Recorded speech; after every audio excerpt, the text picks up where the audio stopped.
Hey everyone, this is just going to be a spoiler warning for this episode of the Nerdy Misfit podcast, as we'll be going into Heavenly Delusion and the contents of the anime.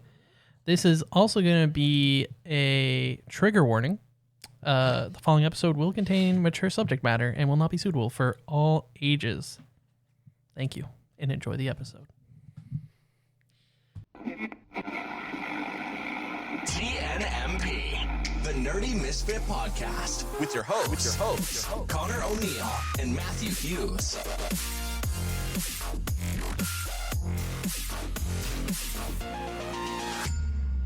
Hello. What is up, everybody, and welcome to another episode of the Nerdy Misfit podcast. Yo ho ho. Welcome. What's up, Matthew? Not too much. You know, it's Sunday night. I think this is one of the latest times we've ever recorded. It's actually also, we had a week off. We did. We didn't record last week. We actually didn't see each other for A week and a half. over 7 days. Yeah, which is crazy. And here we are. So what did you get up to? I worked a lot between the two jobs. Fair. I went tubing, like winter tubing, for the first time ever yesterday. Like down a slope? Yeah. Yeah. So we were at like a ski lodge, and you walk up with your tube, like it's on a rope, and you get hooked up to like this conveyor thing, and they bring you up, and then you get just dehooked, and then you down the hill and stuff like that. Yeah, we had a speedometer app, and we got up to 74 kilometers an hour. I don't know how accurate, but that's pretty crazy. It felt pretty freaking fast. Even if it's in the realm. Yeah, it was whack. Like we literally, there was 4 of us. We had like our individual tubes linked together, and like we hit. It's like a hill, obviously, and it goes down. There's a little bit of lip, and then it goes back down. And then we cleared the exit and landed on like the bush that's in front of it. Like we got air. So I was like, it's not out of the realm possibility that we went a good We were going speed. pretty fast. So it was good. It was a lot of fun. I went with the girlfriend and her family. So You guys also, we talked about it on the Valentine's Day episode. Yeah. How was your guys' Valentine's Day? it was good. I told her, I was like, you don't have to listen to the episode. And then like trying to sway her away from it. And then on actually Valentine's, we went to go see Madame Web. Did not get her flowers. I did ask her the day before to be my Valentine, just casually. Very nice. Just in case. Dot your I's and cross the T's, you know? Yeah, exactly. And then we were talking about something, and she's like, "Oh, you didn't get me flowers." I was like, "Oh, I had to get you flowers, eh?" And she's like, "No, you didn't." And then the next time I saw her, I got her flowers, and I was like, "Here you go. Here's those flowers. I Made up owed for the you." no flowers. Yeah. How was Madame Web? Since it was so good that we're not going to talk about it on the podcast for its own episode. So if you want to go give the people a brief, cracks neck. If you're an MCU fan, if you're a Spider-Man fan, if you know anything about Madame Web or Spider-Man's origin story or anything of the Spider-Women that are in the comics or anything like that, keep it that way. Oh, okay. Don't watch the movie. The CGI was not the best. Not up to a movie standard. Yeah, it's one of those movies that it's so bad that you'll watch it comedically. Like people are going to see it because of how bad it is. Oh, so it's just Venom. No, Venom is better. Morbius is still better than Madame Web. Yeah. Oh. Like there was cool scenes in Morbius. And it was memed better. Exactly. At least I saw memes of Morbius. Yeah. I don't really see memes of Madame Web. The only thing I see about Madame Web is the actors and actresses hating on it themselves. Well, I saw that there was the one meme from the 90s Spider-Man cartoon I sent you where literally Madame Web was like predicting the future about like something about how it'll be the downfall. She'll be the downfall of something. And people were being like, she predicted it. And here we are. To be fair, it's not like Sony's trying to do movies well to that extent, because the agreement they have with Marvel for Spider-Man related content, they have to come up with a Spider-Man related movie every few years, I think, to keep that contract going. I at least respect that they're trying to do different characters. Yeah, like we've had a Venom movie, then we had a Venom Carnage movie, and then we had a Morbius movie, then we have Madame Web, and then we have Kraven the Hunter coming out. Like I appreciate that they're doing some more out I appreciate the characters, attempt. but it's, yeah, like you said, it's not like they're exactly trying to make them be Unreal. They're just making sure they keep the rights to Spider-Man. Mm-hmm. That's exactly what they're doing. And the more they do those movies, the more Marvel can't use certain characters. Genius. Or Marvel has to pay, or Disney will have to pay a lot more money. Yeah, I mean, even before they accumulated Fox, right? When they had to pay Fox, they traded characters for like a couple $1 million. It was ridiculous. Like they traded Ego. Yep. Like Peter Quill's dad, which they didn't need. Which they didn't need. They could have just went with his actual dad in the comics, but why would they? Why would they do that? No, and they traded Ego for Negasonic Teenage Warhead. or whatever the frick the character's name is in the Deadpool movies. Yeah. They switched those two characters. Why? I mean, she was good in the Deadpool movie. I'm not denying that, but like, But why yeah, would Ego you? is a bad of all the things. I mean, they are both random characters. No, but when your dad is like the king of a space empire, basically, why not use that as daddy issues instead of You'd have to ask James Gunn. the living planet? That's what he wanted. This is why I hate Guardians of the Galaxy 2. There's so many other reasons why I don't like that movie, but Well, hate's a thankfully, strong it's not word, like James but- Gunn was in charge of all 3 movies and now is in charge of the entire DC universe. Of course not. Ha ha ha. We shouldn't judge until we see. Yeah. Well, wait. I mean, Well, Nathan Fillion, Green Lantern, baby. I have some potential, not high potential, but Anyways, Madam Web. We already, Just a no way. just a no bueno. No bueno. There was some like Adam Scott was good. He's a good actor. It was fun on certain things. The story was just kind of like if you don't know, if you don't read the Spider-Man comics, you may not understand who the villain is. We're gonna ignore the opening scenes of the super pregnant lady who goes to the jungle to find a spider. And then she just and So refuses to give up the spider after she found it before she got killed. pretty much go and see it if you want to laugh at how bad it is. Yeah, pretty Is- much. is If you're a your comic book advice. fan and you know your stuff, go watch it and be like, wow. Yikes. It was even worse than I expected. Exactly. I don't know. Yeah. Other people will tell you they enjoyed it. It's not the worst film I've seen. It's no Flash. Yeah, so some other updates before we get into the content of this episode is we have Avatar: The Last Airbender is now out on Netflix. Yep. I have not watched any of it as of yet, but Neither have I. we will be doing an episode on Avatar: The Last Airbender. Couple the weeks or show. so. I'm going to be honest, I'm Low not looking forward expectations. to it because basically once we got the news that the creator left the project due to creative Yeah. differences, I was already skeptical going for it in general. Yeah. But once he left because of creative differences, that's the key. The key words here is he left because of creative differences. That means they're going off Off script. the Content. beaten path. Yeah, exactly. And you're just like, ooh, if the creator's leaving because of it, then I'm scared. Yeah. Well, did you know that one of the actors auditioned for it with thinking it was the Blue People Avatar? Did No you way. hear about this? I did not hear about Yeah, that. yeah. Which character? I think it was the general. I think he auditioned because it was under wraps. Like it had a different project name, but then it got revealed that it was Avatar, and he goes, "Oh, so like, when do I become blue?" kind of thing. And they're like, Here's James Cameron. "Well, you're not becoming blue." That's not great. That's as bad as Dakota Johnson thinking she's in the MCU. Yeah, because literally she's- though.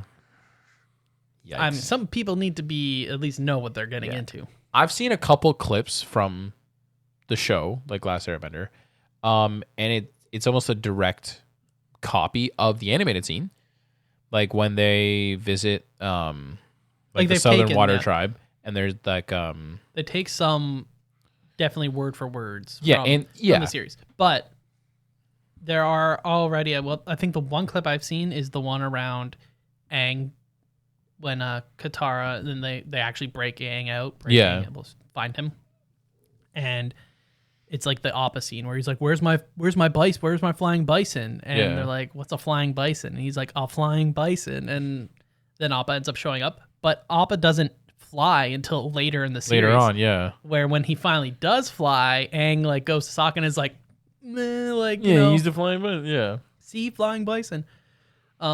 Which I don't know how much that really changes the story, No, but that's a pivotal, not a pivotal, but like that It's a shows big the comedic aspect of Yeah. Aang versus. and I understand the first season of Avatar is very childish. It is a kid show after all. Yes. but it is extremely childish. So they're obviously trying to play to a more young adult audience.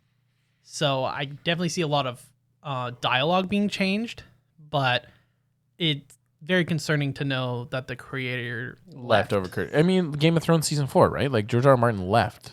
For I actually obvious just reasons. recently rewatched all of Game of Thrones. The But you past- feel the cut, right? Like you feel. oh, you notice it after It's- he leaves. To be fair, it's not as bad in the first season when he's gone, but you start to really notice the dialogue changes a lot and this would have happened when George was there or not, because obviously they start passing the books. Yeah. And you can just tell when they no longer have the books to go off of for dialogue. Well, I think there's 8 Because- seasons. Yeah, 7 So or 8. George something like left after like mid-season 3 or 4. that. I think 4 he left. Yeah. But you can tell when the books are done being because even if he left season 4, there's still part of the books that they're referencing. But then you can tell the dialogue just completely changes. There's a big one that I started noticing, which I've seen Game of Thrones season 1 to 5 maybe like 3 or 4 times. Okay. I've only seen the ending twice. I think like the latter seasons. But George R. R. Martin is very dialogue heavy. Lots of and Exposition. I'm not a big reader, so even when I'm reading, I'm like, holy, like wow. Monologue of a page. Yeah. But it shows so well in the show, Yeah. right? Like it gets you such a insight to how a character is, how they hold themselves. You look at some like proud characters, like pretty much any of the Lannisters, honestly. But they start to become one-liners, like kind of like Marvel-esque humor, like quippy lines, and I'm just like, this is just not The Game feel. of Thrones. Like that's not the feel of pretty much any of the like the only character that I could really see doing that is probably Tyrion Lannister. Okay. But it happens with a lot of characters who kind of start doing. Yeah. And it just feels like a crutch to rely on one-line kind of quippy comebacks for when it That comes makes to sense. dialogue between characters. Obviously, specific character developments and progressions are just turned around or just halted and 180s. I mean, there's a lot of issues altogether with the series, but I mean, that is the issue when you're doing adaptations of sorts, you know, like we've seen good adaptations versus bad well, and adaptations. things can like change. I mean, it happens all the time in anime is Always. another thing, right? Like part of the issue is if you pick a series that's not done, there's the question becomes, do you wait for it to be done so you don't continue until it is done and then potentially never finish it? Or do you create your own ending? And from what we've seen in anime, at least, not a good idea to create a your own lot of the ending. time the anime original ending doesn't do as good. Now, Full Metal Alchemist is an example where people didn't mind it. Yeah.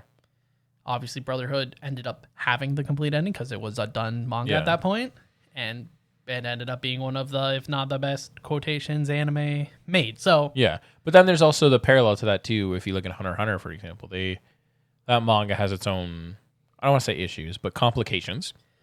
a lot of hiatuses. Yeah, a lot of hiatuses. And obviously the way the anime ended is fine. But that's also a point in the manga that Right. happens, Yeah. right? It's not like they went off Off book. script or anything. What they did was they intelligently wrapped up the series at the end of a arc, right? That's fair. On a good, and it just so happens that it's so, in a way, Written well. it's kind a lot. I think a lot of people who read the manga also thought that that's where the series was going to end, which is and understandable. and then there was like, oh, but there's more, and But you're wait. like, what? 12 years later. And we don't have much more. No, we really don't. We have what, like 7? No, It's a little like- bit more, but still. Yeah, I think it's like maybe 20 to 30 chapters, if that. But yeah, it just so happened to be a really good ending point. Yeah. And I think that was just really intelligent when they were breaking it up to be like, this is where we want to go, and this is where I want. And in a way, I mean, that is kind of the classic shonen story is I want to meet my dad. Yeah. Well, Classic. that Parental issues. is kind of where it ends. So in Yeah. a way, it's kind of nice. But then, like, does it bug you when they do the complete opposite, where they have a finished story and they just decide to do their own thing instead? That's just weird. Weird choice when We all know what I'm referencing here. when a decision is made to be like, hey, well, I'll just end it in 11 episodes. I'll just do this. Why not? We'll skip like 4 arcs. Well, the issue I think when we're talking about The Promised Neverland is that the manga was complete, Yeah. and I think the issue is for a lot of things, anime is a commercial. It's a commercial to sell the manga. During its run, Promised Neverland was a top-selling manga. Yeah. And it got a relatively, I wouldn't say late, but later into its life cycle, it got an anime. And it just is a newer age shonen where it wasn't going to go forever. They were like, hey, we're done. It's done now. Like, I told the story. Yeah. And I don't know if the higher ups were just like, yeah, we'll just wrap it up. Because maybe they wanted to get something else going. Yeah. Because if they took their time, Promised Neverland probably ends up being like 4 seasons. At least 24 eps. Like, probably goes on for about 4 seasons in total, I would imagine. I would agree with that. Probably squeeze it in. But yeah, what a disappointment because of how good season 1 was, though. And I'm sure it's a great story. I'm sure season 1 helped pick up the sales even more. Because I think there was like 2 or 3 volumes still needed to come out. Which is why I'm surprised. And this just goes to show difference in studio, but also difference in whoever the higher ups are making some decisions for these titles. Because you look at Demon Slayer, and Ufotable's still putting in their all into it, and the series has been done for years now. Well, then like adds the question, like, why are we getting a season 2/3 of Blue Exorcist all of a sudden? Like, what is the hype behind that? Like, that season was good. Second season was filler. It's not like the Blue Exorcist sales are up, as far as I know. Like, no one's been like, oh my gosh, have you read the newest chapter of Blue Exorcist? Like, there's no huge hype around it. I mean, you could also argue Bleach randomly coming back. To be fair, was an anniversary. Yeah, that had a little bit more reason. Maybe And it was a big series that never got its ending. That's the difference, yeah. Blue Exorcist, I don't think there's the hype. Like, Blue Exorcist is such a... I don't want to call it a comic strip anime, but it's an anime for beginners. It's a very good... But Gateway. after you've seen a good chunk of anime, it's pretty... Mid. Cliche, Yeah. run-of-the-mill, a lot of tropes. I mean, there's a lot of tropes on a lot of shonen in general. But, I would say if you are recommending to someone who's into, like, action in general, it's something that's very... Especially for someone from the West. Yeah. Obviously, a lot of Christian references. It's and a stuff. solid So anime from what I remember. It's pretty easy to reference because people kind of understand Yeah. the concept of devil and the church, and this is pretty easy to follow. Yeah. It's kind of like Demon Slayer, where it's like, yeah, okay, demons are bad, Humans good. humans good. We kill demons. He kills a demon slayer, He slays the demons. and That's we've it. talked about it on the podcast. But Yeah. the thing that makes The Demon blue Slayer, exorcist. I think, if Demon Slayer wasn't as long as it's going to end up being, because it is, even though it's a relatively short manga, not the shortest, but Yeah, like 23 volumes. but it's not long either. No, But the anime is going on for a bit now, right? We're gonna have season 4 in come out. April, yeah. So we are starting to get to the lengthier part of It is interesting because I'm looking at like Full Metal Alchemist, which is 27 volumes. yeah, and That I had mean 64 episodes, I think. 64 episodes or something like that. Yeah. For Brotherhood, yeah. But Demon Slayer is definitely up there for easy to recommend for a first time anime. Yeah. The only issue that you could argue that we've had this discussion for things to recommend is that do you want people to see what like the creme of the crop in terms of a show of an anime, like a episodic anime? Because there aren't too many that hold a candle to the level of animation that is Demon Slayer. You know what I mean? Yeah, the animation is insane. It's similar to the argument of, do you recommend Brotherhood right off the bat. knowing it's one, like, do you start people at the top? No. Because I can see the argument for it is you want to get them in, then you show them something unreal that they have to Yeah. be like, they're always trying to reach that high. But there's also negatives that come with that. I would agree, yeah, because then you're not, for a newbie, you're comparing Everything to it. to that. Yeah, well, like, why is that not? It's like watching Fate Zero, like Fate Stay Unlimited Blade Works, and then watching something that's just more mid-tier in comparison. Yeah, that's what I mean. Like, Demon Slayer is a perfect example. Yeah. Very simple story, very easy to get someone into in terms of it's not overly complicated. But then you're showcasing one of the best animations that you can see, Yeah. which is unfair to a lot of other shows that don't get that treatment. Agreed. So, but I do think, yeah, like you said, the only thing that's bad about Blue Exorcist, even with this new season, is it still doesn't have an ending. Yeah. I feel like if I want to recommend stuff to someone, I want to recommend something that's done. Something that close to it. Close to it, or something that wraps up well. Yeah. And that's why, even though Fullmetal Alchemist Brotherhood is top there, it's done. Yeah. It's something that's complete. The story, 6 episodes, start to finish, good, done. And you know it's good. But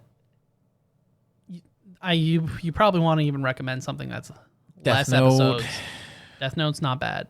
We've talked about it. Death Note is a solid, also very, Western vibes in terms of like, cat and mouse. Yeah, we've talked about it a bunch. But another bad one that we didn't say for the original story is Tokyo Ghoul. That one confuses me because like season 2, like they're kind of doing it a Blue Exorcist in a way. They went off script at the end of Tokyo Ghoul. No, it's all Tokyo Ghoul Tokyo Ghoul. The ending of Tokyo Ghoul is off script. Kaneki comes in carrying. Oh right, yeah. Sorry, that isn't at the end. And there isn't. You don't see the big fight. Yeah. Which is literally the ending of Tokyo Ghoul. Yeah, you're right. My apologies. And that, although most of Tokyo Ghoul is pretty well done in terms of following the story. Yeah. But that, and I'm pretty sure this is because I can't remember exactly where Tokyo Ghoul was the manga compared to that anime, but I think that part wasn't necessarily done. But that decision changed. It's almost like it's created a new timeline for literally Tokyo though Ghoul, it did. where now they have to follow this timeline that they've created, which is not what actually happens, and now they're stuck following that. And then Rude becomes its own. Do you think that's what happened with Blue Exorcist? Mess. No, I don't think. I think that was just a poor choice. And then obviously it goes up. And then the funniest part about Tokyo Ghoul is when Tokyo Ghoul restarts, they go right back on the proper path. Like they're like, they completely ignore it. Remember Rude? No. Yeah, no. So that's its own thing. But like it kind of told kind of what we wanted to tell, but not really. But this is where we are now, huh? But no, yeah, you're right. So Tokyo Ghoul followed the main story properly, and then Rude just creates its own Tokyo Ghoul timeline, but then combines back into the normal timeline, and you have to kind of piece together things from that are canon / matter. But kind of don't. But then there's parts that you're just like, oh yeah, that whole ending of Rude with Kaneki. Yeah, just pretend that never happened.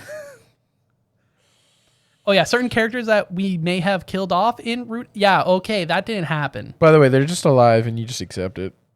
So, yeah, overall, not excited for Avatar at this point, but we are going to discuss it on the podcast. Unfortunately. We'll probably end up cranking. I mean, thankfully it's all out and it is. Are they hour-longs? I haven't checked. I'm hoping not.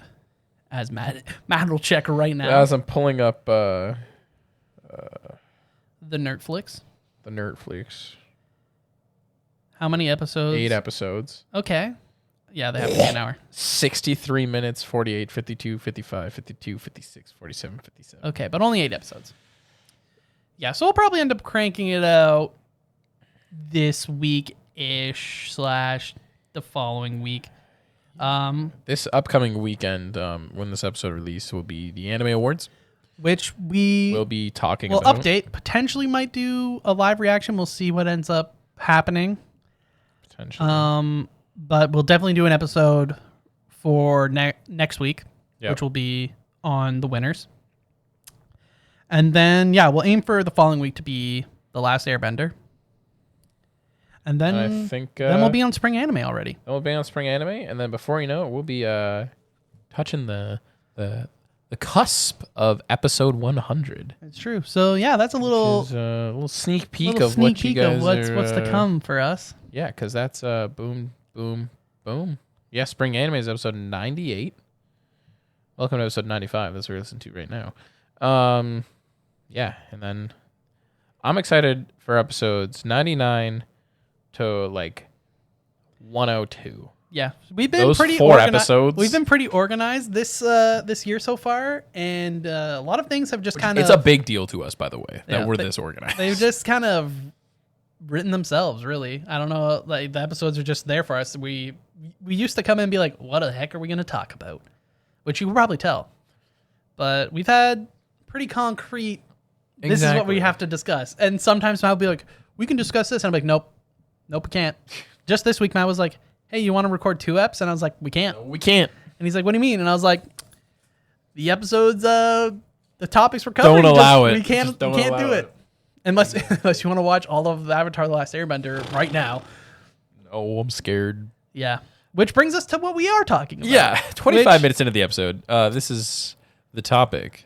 Which we have 2 topics. We'll see what ends up happening. We'll talk about the anime of the month start. But as of this episode being recorded, it is going to be the end of the month when it's released. And like we said in January, we're going to do an anime of the month every month of 2024. 2024, yep. I mean, if it does well, maybe 2025. You know? We'll see. But yeah. So last month we watched Boji the Rock, which was great. Yeah. And this month we watched Heavenly Delusion or Tengoku Daikamakyu. Damakyo. That's what it goes by, the actual name. And yeah, Disney Plus, it's the Japanese name. So if you're interested in watching it. But we'll not reference it as Heavenly Delusion for the rest of the podcast for simplicity's sake. And overall, it was a 13-episode show. Thankfully, there should be more.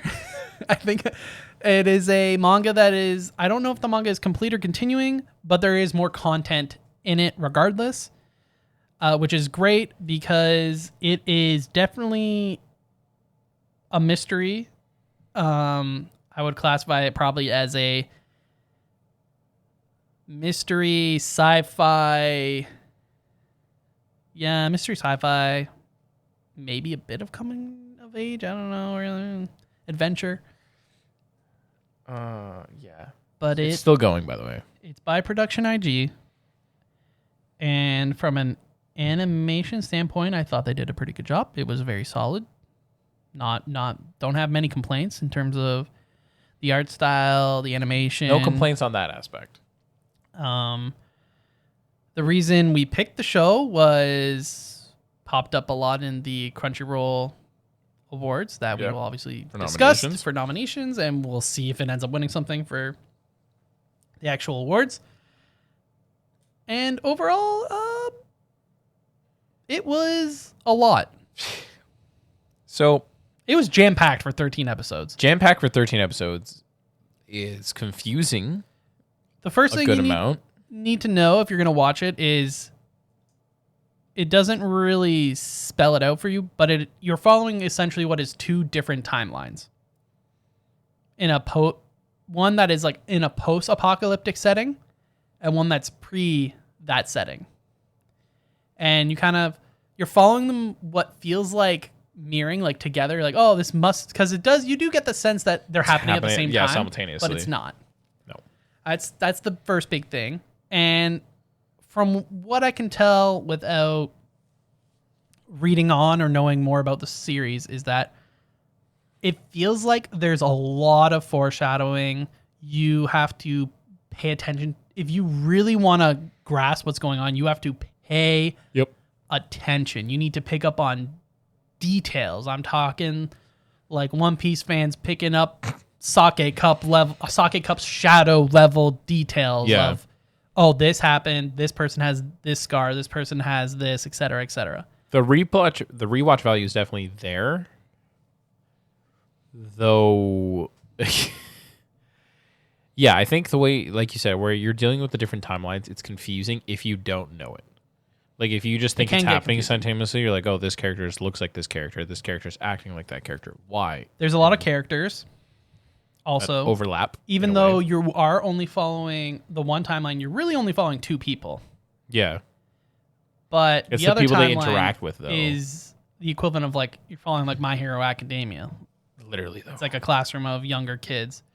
Which brings us into kind of what is the show. So, like we said, it's a sci-fi. It definitely takes place in the future. In some dystopian... Part of it takes place in the dystopian era. Here, I can read the plot description on the Wikipedia page. Just feel like... In an outside world, 15 years have passed since an unprecedented disaster completely destroyed modern civilization. A group of children live in a facility isolated from the outside world. One day, one of them, a girl named Tokyo, receives a message that says, "Do you want to go outside of the outside?" Mimihime, another girl who lives in the same facility, has a prediction and tells the upset Tokyo that 2 people will come from the outside to save her, one of whom has the same face as her, while the director of the school tells her that the outside world is hell.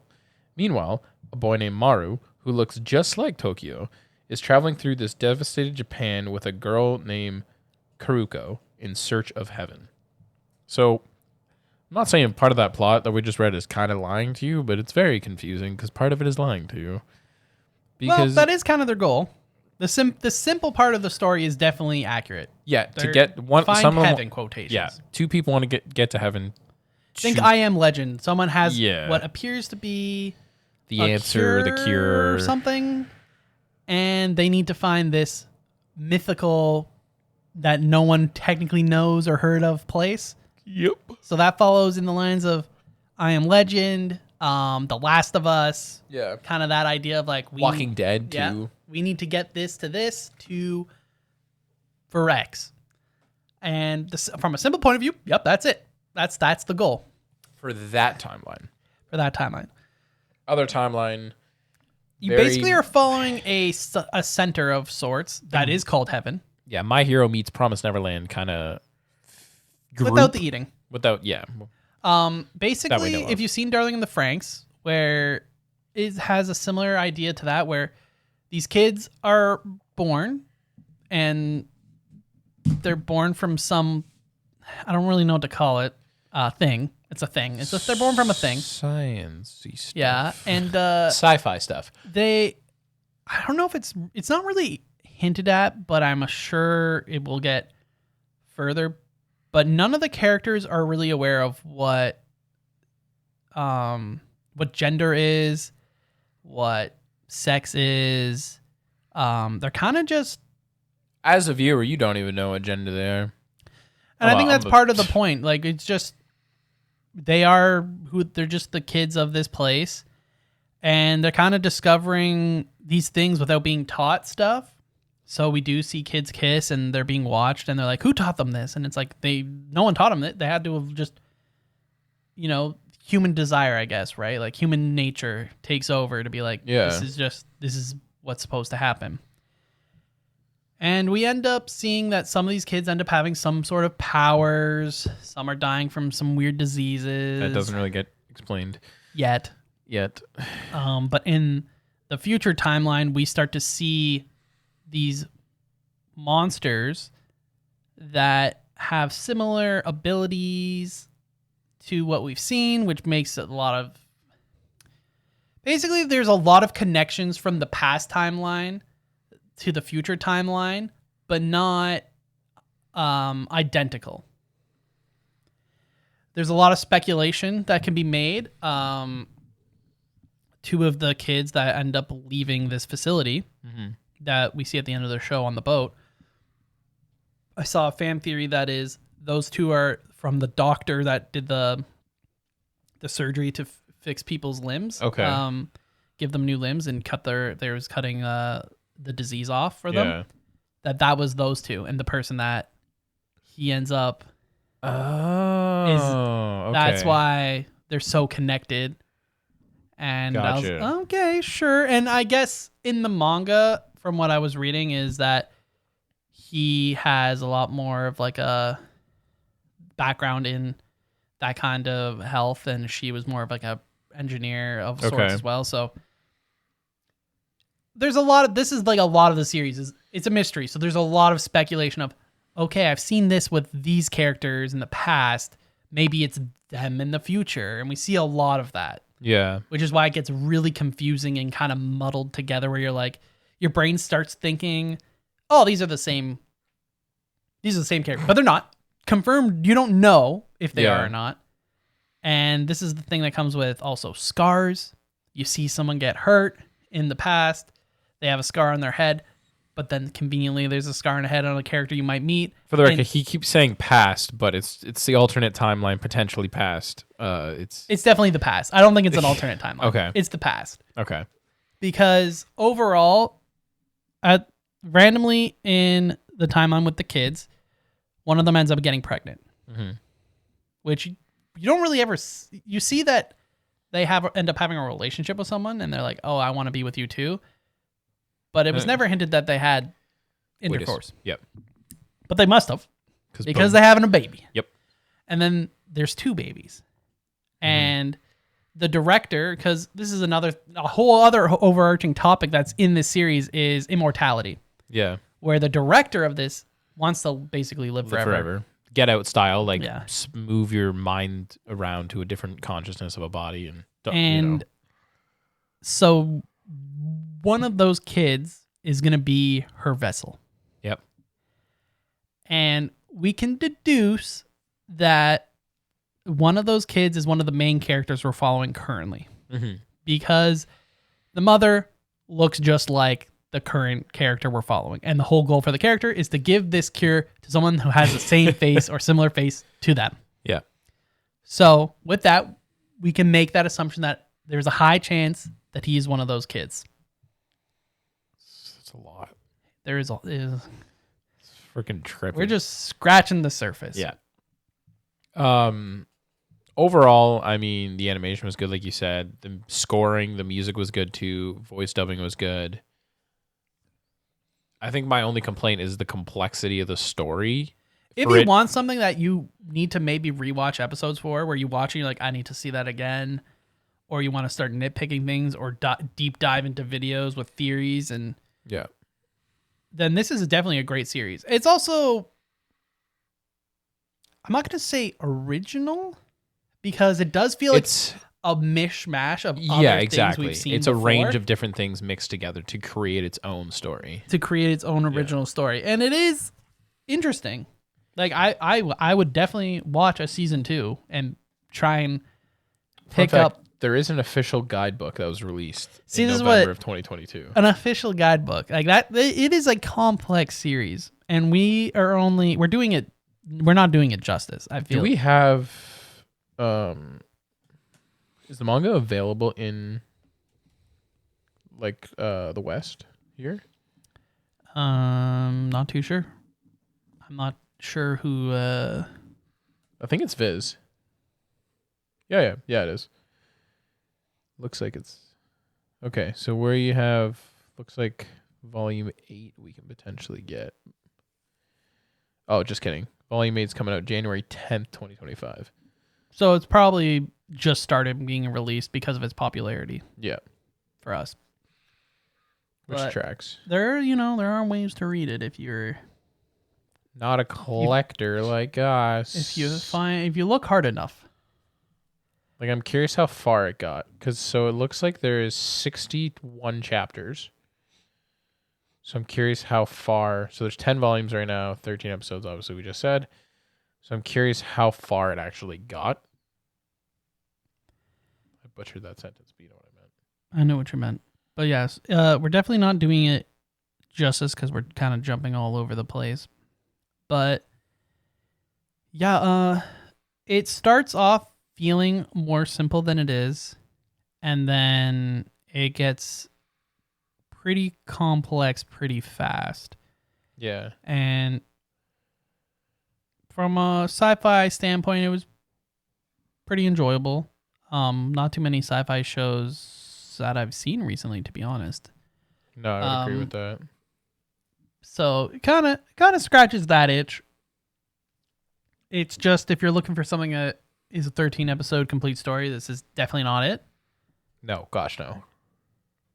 And it's definitely a more mature story. It's not your typical this happens, that happens, done. You know, okay, we're fighting. Oh, I want to be the Hokage. Oh, I want to be this, that. It's definitely not your classic shonen. It's more in the seinen line. And I think it is under seinen. It's got a lot of mature content. You've got content, obviously, like we discussed, around with the kids finding who you are, finding out what it means to like someone without knowing what that means. Yeah. And then the series also covers topics like you build something up for yourself, build someone up for yourself. This example comes in the form of one of the main characters. Their goal is to find two people. They want to find the doctor that potentially mind swapped them with their sister. And then they want to find who is basically an elder brother figure, because they grew up in an orphanage. This is one of the people that they grew up with. And they're basically like an older brother to them. And with the first season, we do end up finding that character, and it ends up being Not a good situation. not Not a good time. what the character would expect, not what the audience would expect. Gosh, no. And they end up finding this person, and then they end up getting assaulted by this person. And it is probably, I would say, one of the hardest things to watch in the series. And It was it's one very of the much like... one of the biggest plot twists in terms Yeah, of... it was out of left field, it felt. Because it felt like the characters finally hit a situation of, oh, this is a win for them. Yeah. They kind of checking something off their list. And it ends up just being Just something kidding. really dark. And then the problem is we don't know how this will end up affecting the character's mentality on. moving on. Yeah. Because I'm sure the character will end up having some forms of PTSD, and it'll come up again. Yeah. Because I also agree. think it helped cause more of a personality issue as well with the one of the characters, because they are in their sister's body, and this experience forced them to question what's really going on. Is it their sister are they their sister and they just have memories of the brother? It blows a lot of that stuff wide open. And yeah, that was a very tough part of the show for sure. I think the relationship between the two main characters in the post-apocalyptic setting, I think they do a really good job playing off each other. Yeah. I think the chemistry they have is really good. I think some of the supporting characters they meet throughout their journey are overly interesting as well for their one-off. It doesn't every episode kind of there's something that brings you in. Yeah. Where you're like, what's going on with them? What's their story? Definitely. To something as simple as an innkeeper, where something's sus going on, and then all of a sudden they're drugged, and that's my son. Yeah, that's my boy. So everyone there felt like there was a purpose, and there was a complexity to them. Even the guy they get like the van and stuff like that, his sub arc was insane too. When they go to that like the other like the small village or stuff like that, and then he goes after the other guy like at the end of the episode, and you're like, I was not expecting heck? that. Yeah. I would say something that is definitely a common theme is nobody is as they seem on the surface. Definitely. There's something pretty well going on with everyone, which is both, factual. It's true for life and for us in general, right? Like you never truly know what's going on with someone or what they're dealing with or their true intentions. And we see in this series the good and the bad of both of those. We see people that seem good but have bad intentions. We see people who appear bad to a lot of people but have good intentions. So the story definitely keeps you on your toes. It's not surface level. There's a lot Definitely of not. the iceberg, right? Like, you see this, but there's a lot more complexity when it comes to this. And that's not even covering all the weird monster stuff with all their powers. And the main character's power that doesn't really get explained, just kind of... Yeah, the dive to destroy the monsters by their soul or heart. Even why that person's supposed to be protecting the other person, like that doesn't, like... There's a lot that we haven't even covered. Yeah. It's overall, I would say... If you like a compelling story that makes you think... For us, we watched it in, a few days, a week? Yeah. Yes, we did have a month, but it was a busy month, and we ended up watching it in a few days. I finished it today, I'm going to be honest. I also finished it today. I watched the last 2 episodes today. Last 3 episodes. But, yeah, we definitely did not do it justice in terms of explanation. But just know that if you are interested, know you're going into a complicated sci-fi show that has 2 separate timelines going on, 2 stories going on essentially at the same time that affect one another, that are related, and that you're going to be in for pausing, rewinding if you truly want to understand, or potentially watching deep dive videos that aren't us. Ours is our first reaction to the series. I would highly recommend reading a deep dive article or watching some videos that pick up on a lot of the details that we've missed. And yeah, just be aware that it is a mature series. It doesn't shy away from any content. I would agree with that. Other than the actual story, like Matt said, and we've said, animation was solid, score was solid. No complaints in terms of art style. Looking at some of the manga panels, it looked to be pretty close to what what the overall, was on. And this is my I want to say this is the one anime show that obviously it helps tell the story, but I'm okay with characters looking like other characters. Yeah, especially with the kids, it makes sense the way. Yeah. Because no offense, I think it's Tokyo Ghoul. It kind of gets confusing where some of them just look like this. Oh, Claymore. That's what I'm thinking of. Well, yeah, those ones are identical. That one is literally. But that's also that's on purpose. Claymores are supposed to fit this mold of this described character. And that's why all the Claymores look like that, because that way you could distinguish them as a Claymore. Yeah, that's true. But yeah, overall, it was a complex series, but interesting. It kept you watching, kept you wanting to know what happened on the next episode. I feel like, I'm going to give it an 8 out of 10 probably. Yeah, I think 8 out of 10 is a solid. Maybe you could get a higher score if I was less dumb. Yep. Same. It's obviously up for Anime of the Year. Yeah. So I don't think it will. I don't think it will. Bocchi the Rock. Bocchi the Rock, Vinland Saga Season 2. Yeah, there's a lot of tough stuff. Yeah. But let us know if you've seen it, what you thought about it. You plan to watch it. If you plan to watch it. Or not. Now that we both spoiled, but also probably made it more confusing. Yeah. So let us know what you guys think about it. We have a Discord. The link for will be in the description down below, where you can join our Anime of the Month and discuss with us as we go along. And if you have any questions or want to be like, hey, I'm on episode this. What did you guys think? Just make sure to use spoiler warnings so you don't spoil it for anyone else that's watching along with us. Exactly. And with that being said, we're going to go on to another complicated series because we haven't had enough. Exactly. I have it right here, the name of what we're going to be watching for March here. So this will be our first movie, and how we're handling it is we're going to watch all 3 movies because all 3 movies cover one light novel. Yeah, one light novel. And that's the Kizu Monogatari movies. If you're not sure where, this is part of the Monogatari series. We've discussed it briefly on the podcast before. Matt's been reading the light novels, working through them slowly.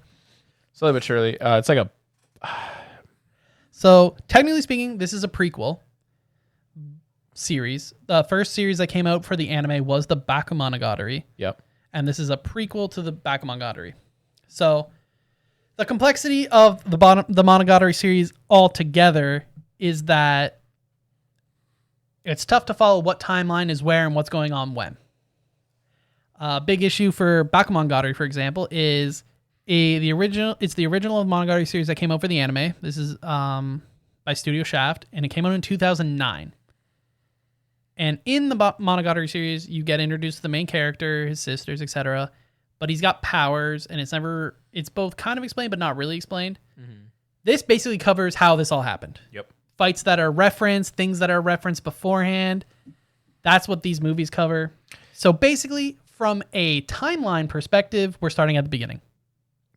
So if you are interested for a whirlwind of just what the heck is going on content, because if there is something that the Monogatari series is great at, it is what the heck is going on content. There is some like traditional Japanese mythology that's referenced. You have vampires. A common thing also said for the Monogatari series is that it'll never translate as well to the West. Yes. Because the writer throws in a lot of like Japanese traditional jokes and references and funny like humor related things in his kanji, because he'll use different characters that are supposed to represent more than one thing. Yeah. But when you read it and you can understand Japanese, it's kind of like a joke in itself. So that's unfortunate that we'll never truly get that appreciation for how good his writing is. Yeah. But just know that the Monogatari series is whack. And if you're going to join us, just know It's not short. These are 3 movies we're going to be watching this month. Yep. This is our first time watching movies. We just want to crank out all 3 because may as well. There's no point. We got a whole month to do so it shouldn't be too bad. But maybe it'll get you guys into the Monogatari series as a whole. They are good light novels. I've read the first 3 or 4. Which, if that's the case, know that there is a good chunk of anime out of it. It's not everyone's cup of tea, I can say for sure. You got to be ready to read a lot, and you got to be able to read fast. True. Because there's lots of panels of a lot of text, and it's only there briefly. As someone who's seen a majority of the series. Also, there's a lot of interesting relations in the series as well. That's what we're gonna call it. Yeah, exactly. Definitely another mature series with some mature content. Yep. But something different, I think. I think this will. We've been doing different every month. Anime has been different. Shockingly, we haven't even done a battle shonen in the first 3 months, which is kind of funny. But maybe in April, we'll see. Join us. Let us know if you're watching it with us, and let us know if you have a suggestion for the next month. Heck yeah. With that being said, probably wrap the episode up here. Yeah, I was gonna say, we'll save that topic for the next. To discuss something else, but we maybe went on a little bit of a tangent at the beginning. Whoopsie daisy. But yeah, so the Kizumonogatari, there's 3 parts to it. Yeah, there's not much else to say. There are 3 separate movies. I will preface this by saying that they do not follow the same animation style as the rest of the series, which is kind of a pain. Which is strange, but I mean, we'll see how it ends up. And yeah, I mean, buckle in because it's gonna be a wild ride. That's just, that's how it be. I don't know what else to say about it. I mean, Matt's you've read this book specifically already, so I might skim through it before I start watching them again. But yeah, it's not bad. I kind of I've read the first light novel of the series as well. I have not seen the movies, but as someone who watched Bakemonogatari and all the series that I watched them in release order. Okay. As someone who's seen all those, going back when I first purchased the light novels and read it, I was like, this is making so much more sense. A lot of stuff was a lot of dots being connected. Yeah. And I was like, okay. This makes sense. And not that the show doesn't reference a lot of the stuff that happened in the past, but actually just experiencing the whole story helps make it a lot more. Helps put a lot of the pieces together. I would agree with that. But yeah, so that's going to be the anime of the month for March. We're already on March. February's already gone. Which is insane, by the way. I feel like this year so far has just been flying by. Which, yeah, and next week, like we said, we already got the anime awards that'll be out. We've got spring anime right around the corner. Spring anime. I think it's safe to say that both Matt and I have a lot of spring anime to catch up on. Basically, yeah, the next 3 episodes is literally Anime Awards, Last Airbender, Spring Anime, and then we are back to the Anime of the Month episode right after that. Yeah. Which and whatever content we cover on top of that. Yeah, exactly. If we cover. I guess one thing we'll shout out before signing off for this episode is that In the Works is a one-shot. You could argue that technically there's 2 one-shots in the works. In theory. But Stay tuned. We'll be working on a new one-shot that hopefully... with some new people that have been on the podcast before randomly. So we'll keep that for a different surprise. DM. So you guys can compare DM styles. It's ironic because that's his initials. You can see what different DM styles are like. Kind of tell us what you like more if you end up liking the Chip Brothers more or not. Exactly. And yeah, we're just excited to finally be doing another one shot. Don't know when it will come out. Yeah. So stay tuned. So stay tuned, but get excited. There will be some D&D content coming, which it's tough to do because we're not the biggest D&D people. No, but like I still do my bi-weekly Power Ranger stuff. And yeah, our current campaign is on the hiatus. So the itch has been scratched by Baldur's Gate 3. Okay. At the moment. But nothing beats playing your character non-railroaded with someone else who's telling a story. Yeah, exactly, 100%. So look forward to future content. Like we said, all our socials and our Discord will be down in the description below. And don't forget, we're on YouTube now. The podcast, We are on YouTube. Yeah, podcast officially uploads Weekly, to YouTube on its own via the RS feed. Easy peasy, lemon squeezy. So if that's your way of, finding us, content, experiencing the etc. podcast, then watch it there /listen because there's not really anything to watch. Some of the episodes, which we got to fix, but it's irrelevant. Yeah, but it's there. It's and good. it's on comment there. on the YouTube. Exactly. Be on the YouTube. Be on wherever you get your podcast, because that's where we are. Exactly. Waiting for you to listen to us. And until next week, we'll sign off. We'll see you then. Yeah. Bye. Bye. TNMP, the Nerdy Misfit Podcast. Don't forget to join the island by dropping a follow. Thank you, and see you next week.